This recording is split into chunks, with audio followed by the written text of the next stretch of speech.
को धन्यवाद देता हूँ कि प्रभु ने मुझे यहाँ पे आने के लिए मौका दिया।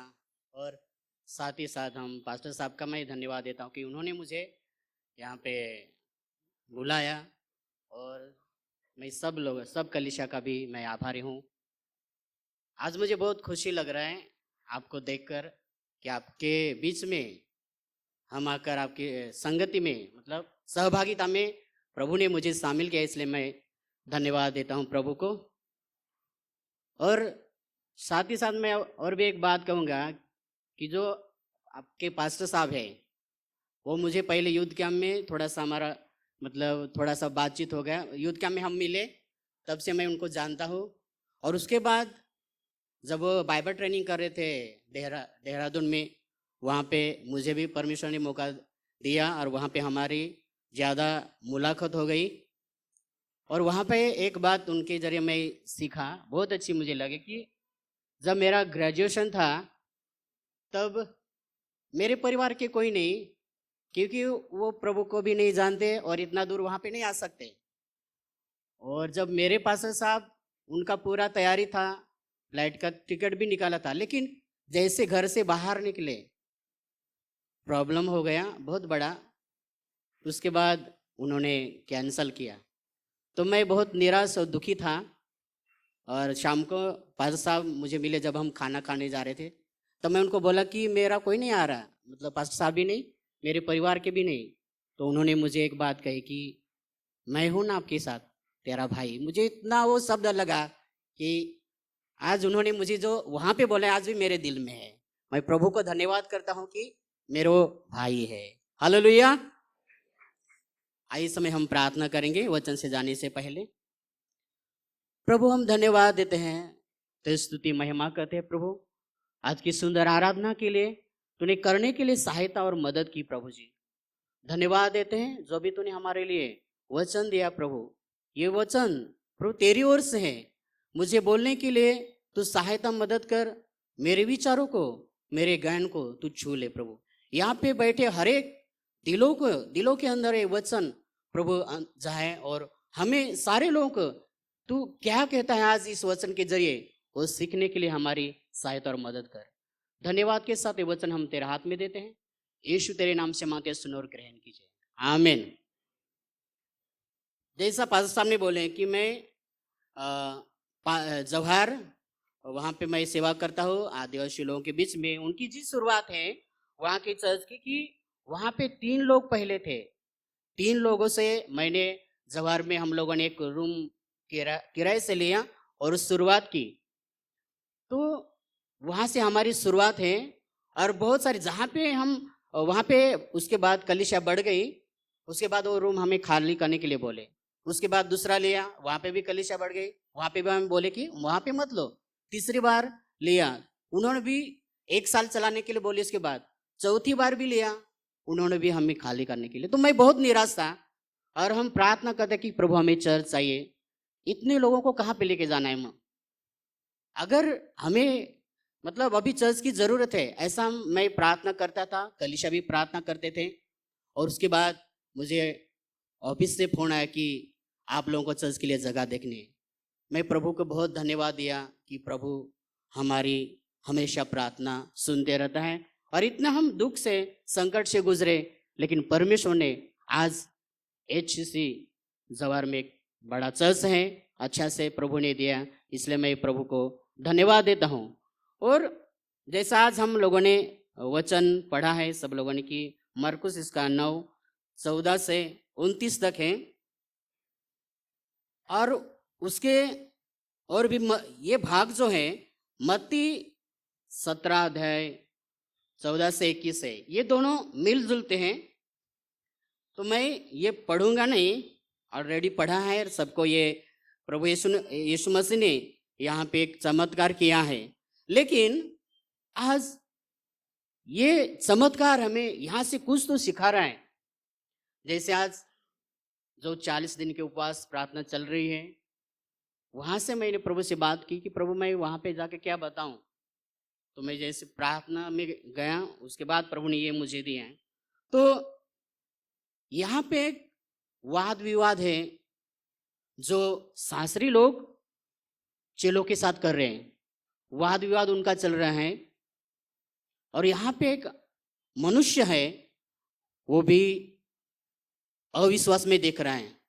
तो जैसा उनका वाद विवाद हो रहा है, उसी टाइम यीशु मसीह वहां पे आए और उन्होंने देखा कि क्या यहाँ पे चल रहा है। और उसी भीड़ में से वो एक आदमी तुरंत यीशु मसीह के पास जाकर कहता है, मेरे बेटे को चंगा कर दे। और वहां पे प्रभु यीशु मसीह ने बोला है कि ये विश्वासहीन पीढ़ी में कब तक आपके साथ रहूं। तो उन्होंने जो वाद विवाद देखा, और वो जो उसका पिता है वो लड़के का, उसको बोला ये कब से है उसको, तो बोला कि बचपन से। कभी उसको आग में गिराता है, कभी पानी में गिराता है। तो इस बच्चे को बहुत बड़ी तकलीफ है। उसके बाद यीशु मसीह बोले कि मेरे पास लाओ।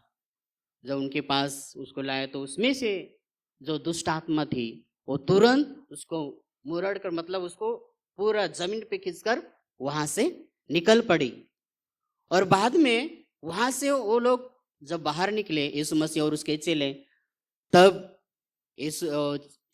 जो चेले उनको यीशु मसीह को बोलने लगे कि हमसे वो क्यों नहीं निकला।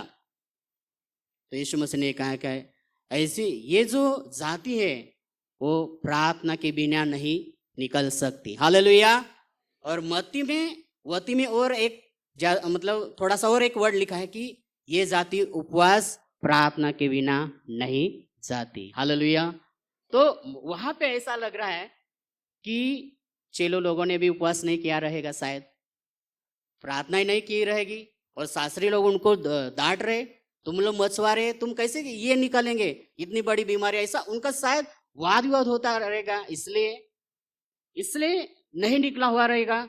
और दूसरी बात है कि वो पिता का विश्वास कम था, विश्वास नहीं था। हालेलुया। बाद में वो बोलता है कि प्रभु मेरे अविश्वास को निकाल दे, मुझे विश्वासी बना दे। अब वैसा उसको, वो लड़के को क्या मिला, चंगाई मिला। तो इससे हम सीख सकते हैं हमारे जीवन में कि हम प्रार्थना करने वाले लोग बने। प्रार्थना में तो है, लेकिन ये प्रार्थना जो है हमारे श्वास जैसा होने कि श्वास, मेरा आधा मराठी और आधा हिंदी भी हो सकता है। तो प्रार्थना हमारे जीवन के एक श्वास है। जैसा शरीर के लिए वो श्वास जरूर है, वैसा ही हमारे आत्मा के लिए ये प्रार्थना श्वास की समान है। प्रार्थना मनुष्य को परमेश्वर के साथ वार्तालाप करती है। क्या करते हैं? प्रार्थना मनुष्य को परमेश्वर के साथ वार्तालाप है कि हम परमेश्वर के साथ बात करें। और प्रार्थना एक मधुर तार है। जैसा आज हम यहाँ से बाहर देश के लोगों को भी बोल सकते फोन पे, तुरंत यहाँ पे फोन लगाएगा तो वहां पे वो आदमी तुरंत उठाएगा, तुरंत फोन लगेगा। वैसा ही जैसे हम प्रार्थना में जाते हैं तो हमारी तार परमेश्वर के साथ जुड़ती है, और हमारा जो रिश्ता है परमेश्वर के साथ जुड़ता है। और जैसा हम लोग परमेश्वर के साथ बात करते हैं वो भी हमारे साथ बात करता है। प्रार्थना हमारा जो नाता है वो परमेश्वर के साथ मजबूत करती है। जैसा हम और परमेश्वर है, हमारे बीच में जो परमेश्वर ने प्रेम दिया है, जो एक नाता है, वो क्या करती है? मजबूत बना सकते हैं। तो यहां से हम पहली बात हम लोग सीखेंगे कि हम लोग प्रार्थना करते हैं, लेकिन कुछ बातों को हमें सीखना है कि लूका उसका 18:1 कि मैं वहां से एक ऐसी बात मैंने कहा कि आपकी प्रार्थना का जवाब मिलने तक आप धीरज से प्रार्थना करें। आपकी प्रार्थना का जवाब मिलने तक आप धीरज से प्रार्थना करें। जैसा लूका 18:1 कोई भी पढ़े।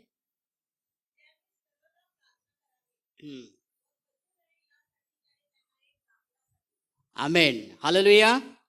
हिंदी में और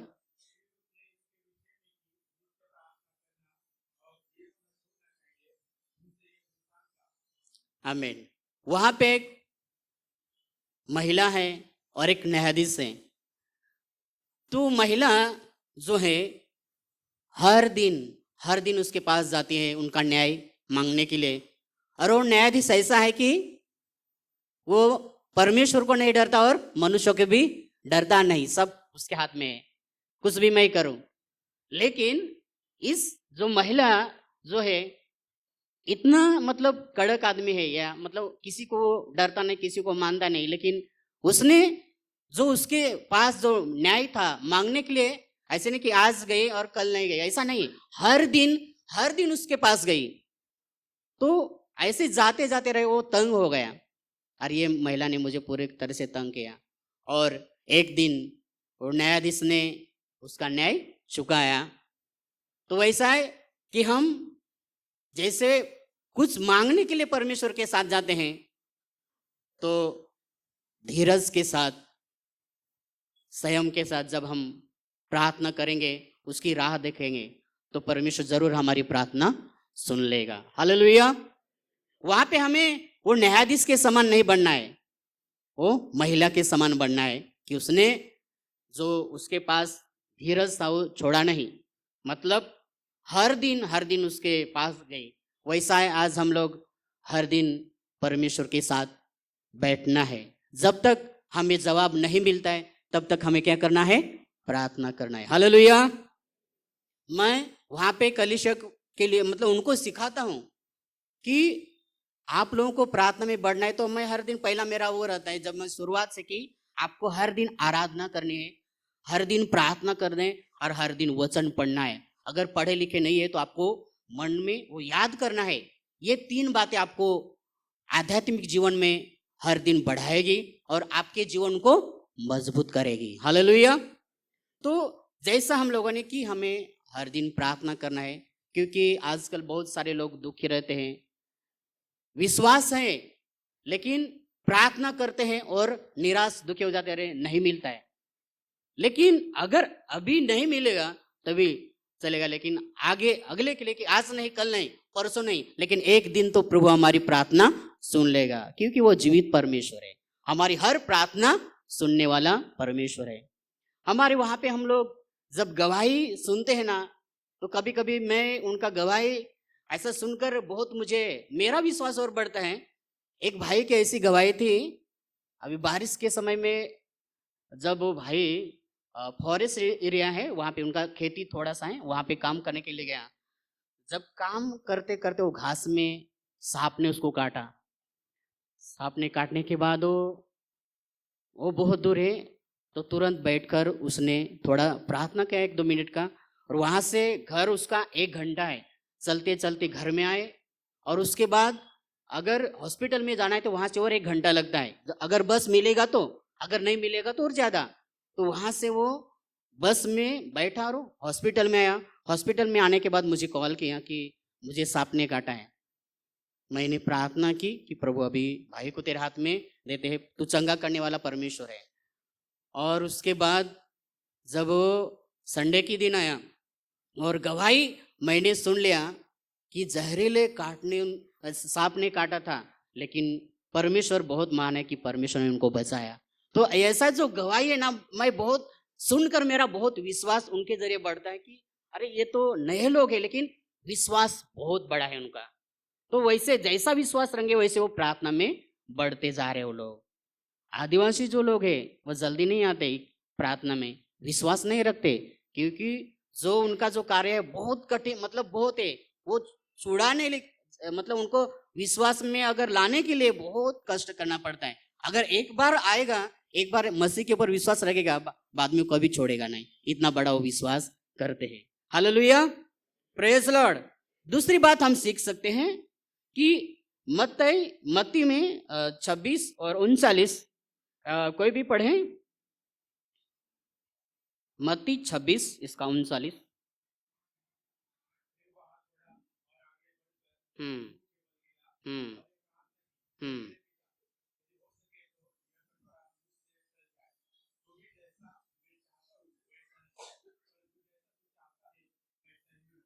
आमीन, हालेलुया।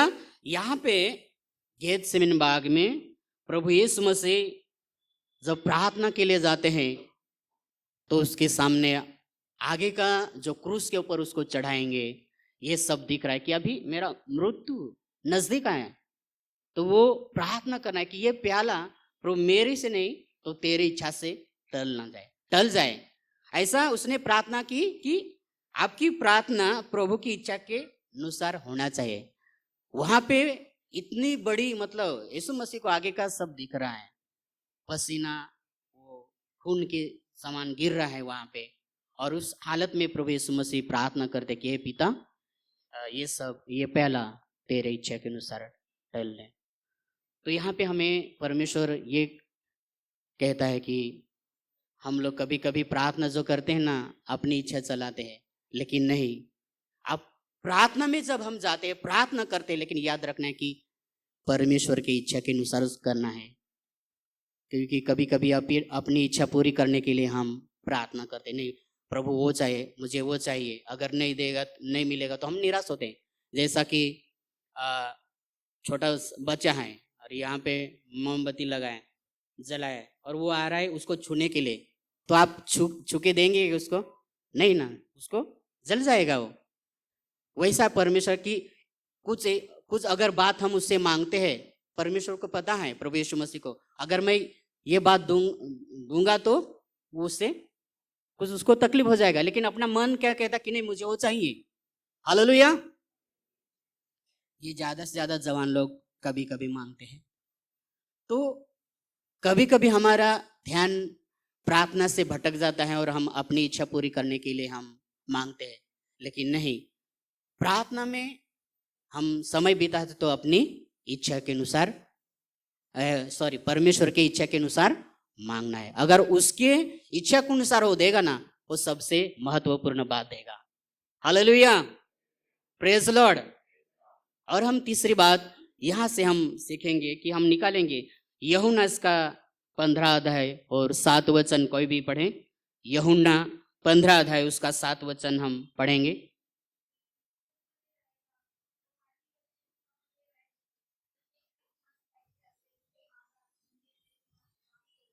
हालेलुया।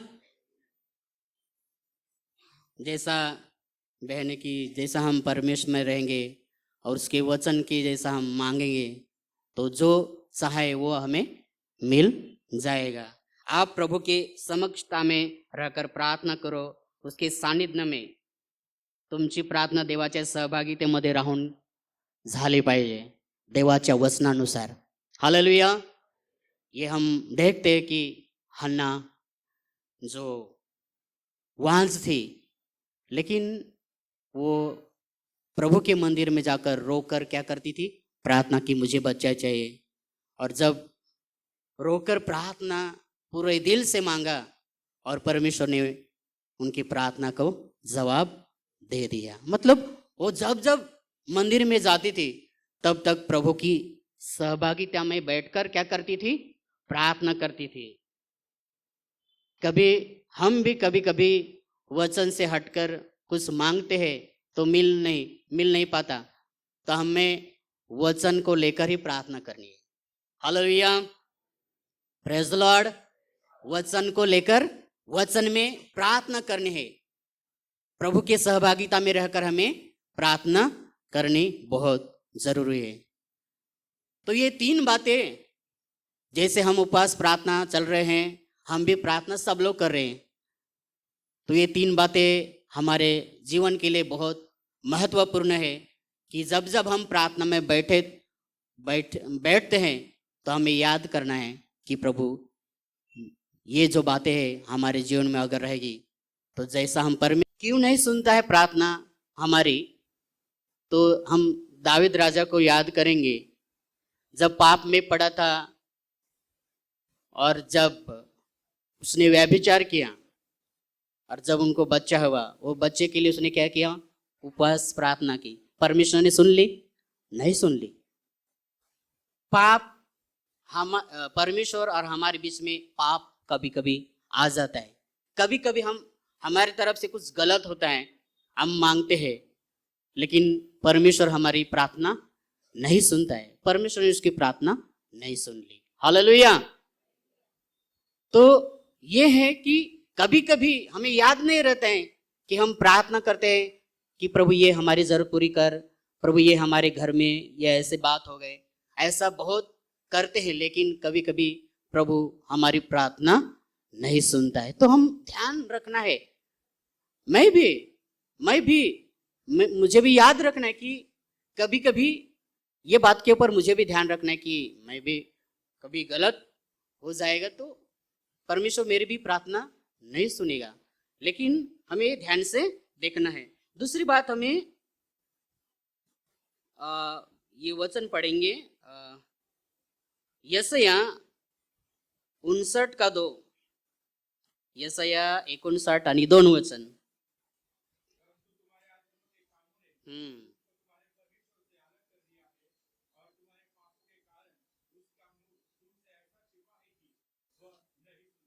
हालेलुया। अपने पाप के कारण वो हमारी प्रार्थना नहीं सुनता।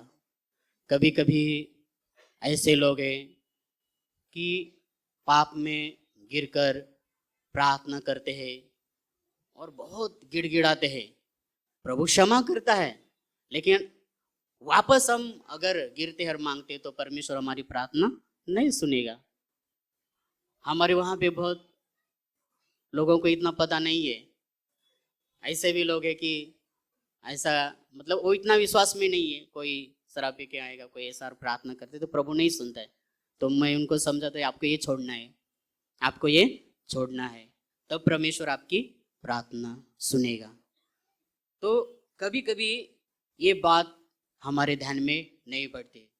और एक बात हम सीख सकते हैं कि विश्वास के कमी के कारण भी कभी कभी परमेश्वर हमारी प्रार्थना नहीं सुनता है। हम मांगते लेकिन हमारे अंदर विश्वास कम रहता है। जैसा इस लड़के के पिता का विश्वास कम था, इसलिए प्रभु ने उनको चंगाई नहीं दी। वैसा ही कभी कभी हम लोग प्रार्थना करते हैं लेकिन हमारे अविश्वास के कारण हमें मिलता नहीं और हम दुखी हो जाते हैं, नाराज हो जाते हैं। मेरी जो गवाही बहुत बड़ी परमेश्वर ने, छोटे से शब्दों में कहूँगा कि मैं जब 5वीं स्टैंडर्ड में था तभी मुझे कुछ तकलीफ हो गया, बहुत तकलीफ हो गया। उसके बाद मैं घर पे आया और उसके बहुत मेरे मम्मी पापा ने बहुत कुछ मेरे लिए किया। जब हॉस्पिटल में जाते थे मुझे लेकर, जब चेकअप होता तो पूरा तरह से नॉर्मल, सीटी स्कैन सब कुछ, लेकिन जो तकलीफ हो रही थी, बुखार इतना तेज आता था और खांसी, तो वो निकल नहीं पा रहा था। तो डॉक्टर तुरंत मेरा सब ब्लड टेस्ट सब करते थे लेकिन नॉर्मल आता था। ऐसे करते बहुत 10 साल हो गए, थोड़ी देर के लिए ठीक, बाद में वापस वैसी तकलीफ चालू। ऐसे 10 साल हुए और उसके बाद कोई तो हमारे घर में आया और उसने सुसमाचार सुनाया कि आपके बेटे को चर्च में लाके देखो, शायद प्रभु चंगाई देगा, आप विश्वास करो। तो मेरे मम्मी पापा ने मुझे चर्च में भेजा और उसके बाद मैं शुक्रवार के दिन उस चर्च में प्रार्थना उपवास होती थी और वो वहाँ पे मुझे लोग लेके गए। और जब मैं उपवास प्रार्थना में मुझे बैठा है, मेरे लिए प्रार्थना की प्रभु के दास ने, कलीसिया ने मिलकर, और उसके बाद धीरे धीरे धीरे 1 सप्ताह में मैं पूरी तरह से ठीक हो गया। और आज मुझे 20 साल हुआ है प्रभु में, आज तक वो बीमारी मुझे कुछ नहीं, अभी बहुत ठीक मैं हूँ, प्रभु ने आपके सामने खड़ा किया है। तो ये आज भी मेरे गांव के लोग, जब मैं जाता हूँ गांव में तो बोलते कि तू कैसा जिंदा है। तो मेरी वो गवाही लोगों को देते कि वो यीशु मसीह के पास गया, मतलब चर्च में गया, तभी वो लड़का ठीक हो गया। मैं तो देता हूँ लेकिन वो मेरे गांव के लोग दूसरे लोगों को जब मुझे देखते तो कि आज जो जीवित है यीशु मसीह के जरिए, मतलब उसके पास अगर नहीं जाते तो मैं यहाँ पे नहीं रहता है। तो ये बहुत बड़ी गवाही, क्योंकि मेरे कारण मेरे माँ पिताजी बहुत परेशान 10 साल बहुत परेशान निकाला उन्होंने। यहाँ पे बॉम्बे में जाओ, नासिक में जाओ, थाना में जाओ, 1 महीना रहना है, 1.5 महीना रहना है वहाँ पे, लेकिन कुछ नहीं होता है। इसके कारण बहुत तकलीफ में आए, लेकिन उन्होंने मुझे आंखों में, मतलब आंखों से देखा कि मैं चंगा हो गया। अभी वो दोनों नहीं है, लेकिन उनको पता चला कि यीशु मसीह जीवित परमेश्वर है और उनको भी परमेश्वर का नाम मालूम हुआ, लेकिन अभी वो दुनिया में नहीं। लेकिन कोई बात नहीं, लेकिन मुझे प्रभु यीशु मिल गया उनके जरिए, और प्रभु ने मेरे जीवन में बहुत अद्भुत गवाही की। मैं ये क्यों कहता हूँ कि मेरा पूरा भरोसा, पूरा विश्वास परमेश्वर के ऊपर है। और जब जब मैं ऐसे प्रार्थना में बैठता हूँ, लोगों के लिए मांगता हूँ, तो परमेश्वर मेरी प्रार्थना सुनता है। तो वहाँ पे बहुत सारी तकलीफ है हमें लोगों को भी, क्योंकि प्रार्थना के सिवा वहाँ पे कुछ नहीं होगा। एक गांव है, फॉरेस्ट एरिया है, और वहाँ पे 2 घंटा लगता है। वो माउंट मतलब बहुत बड़े पहाड़ है, उसके नीचे वहाँ पे हम जाते हैं। और वहाँ पे प्रभु ने हमें 10 परिवार दिए हैं, और वहाँ पे वो आदिवासी लोग रहते हैं। वहाँ पे कुछ नहीं है, कुछ उनको जाना आना भी नहीं, इतना रोड भी बहुत खराब है, लाइट अभी भी आई है। तो वहाँ पे अगर कोई अगर ऐसा कोणची जर माता गरोदर असली तर नेण्यासाठी फार तकलीफ आहे। दो अगर एम्बुलेंस को फोन करेंगे तो उसको 2 घंटा लगेगा, 2 घंटा आने के लिए, 2 घंटा जाने के लिए, तब तक उसका डिलीवरी हो जाएगा। तो एक लेडी वहाँ पे थी, उसका डिलीवरी का समय आया और उन्होंने एम्बुलेंस को कॉल किया, नहीं लग रहा है। उनके गांव में गाड़ी 4 व्हीलर भी कुछ भी नहीं, और वो बहन को बहुत तकलीफ हो गई।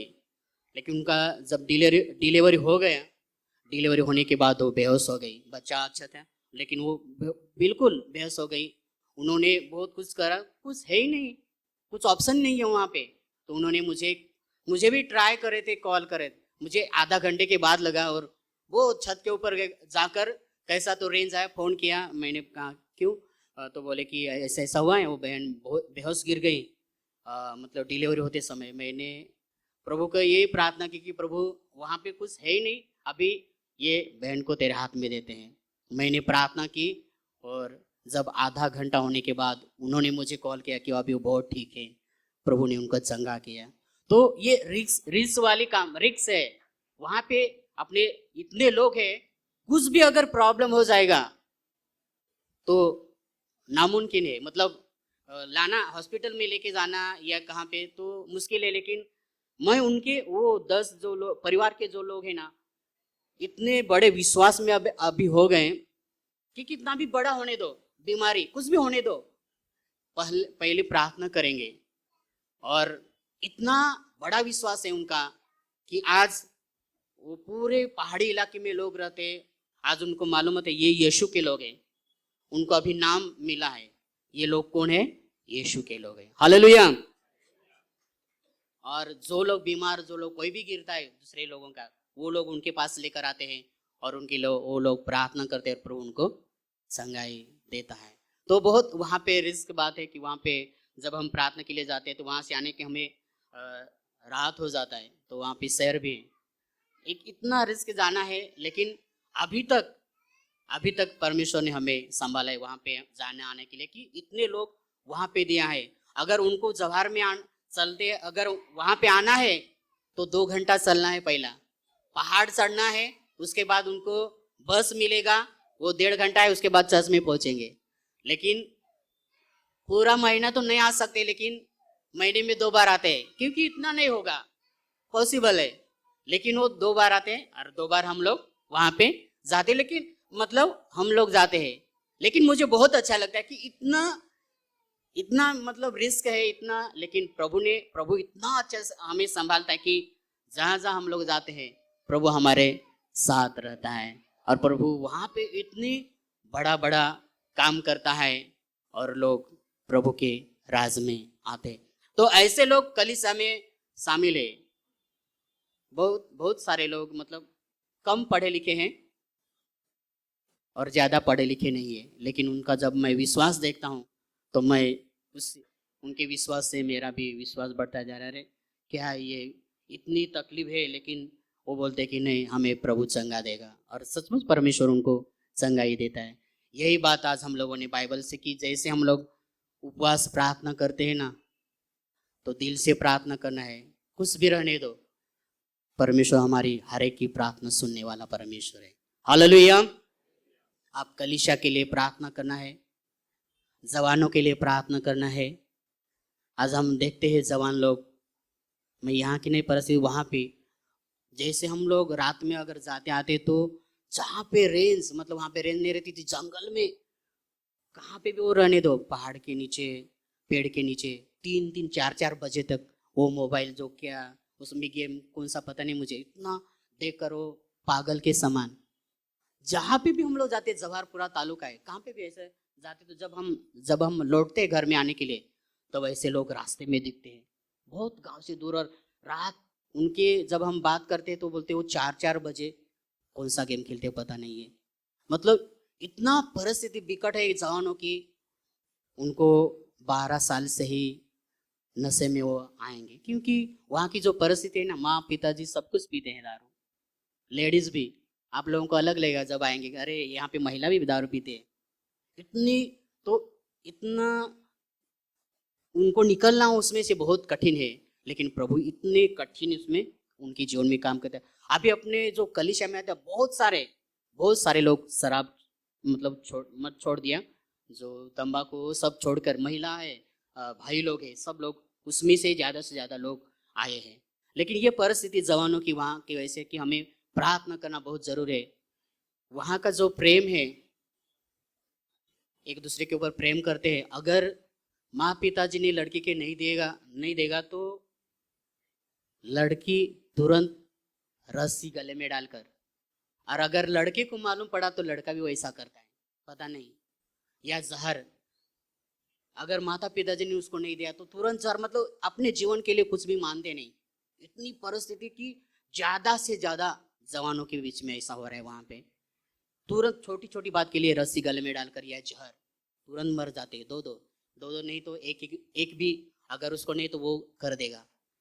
तो इतना मतलब उसमें से वो बाहर ही नहीं निकलते। अगर माता पिताजी को कुछ बोलने के लिए जाएंगे कि बेटा मत करो, बेटी मत करो, वो सुन के भी कर सकते हैं, बहुत सारे लोगों ने किया है। ज्यादा से ज्यादा वो वहां पे तकलीफ हुआ है जवानों के लिए।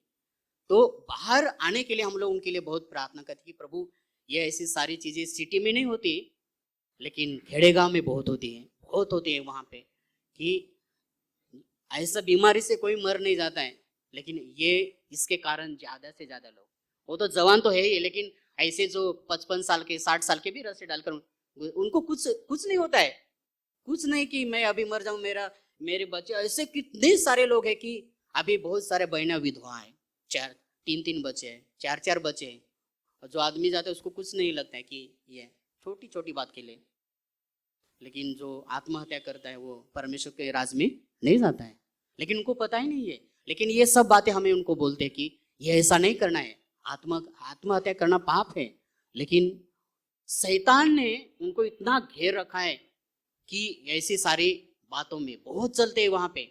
लेकिन प्रभु बहुत महान है कि अभी वो जवाहर जो पालघर जिला में आप लोग सुनते हैं, पालघर जिला हो वो है कि प्रभु का कार्य अभी बहुत बढ़ रहा है।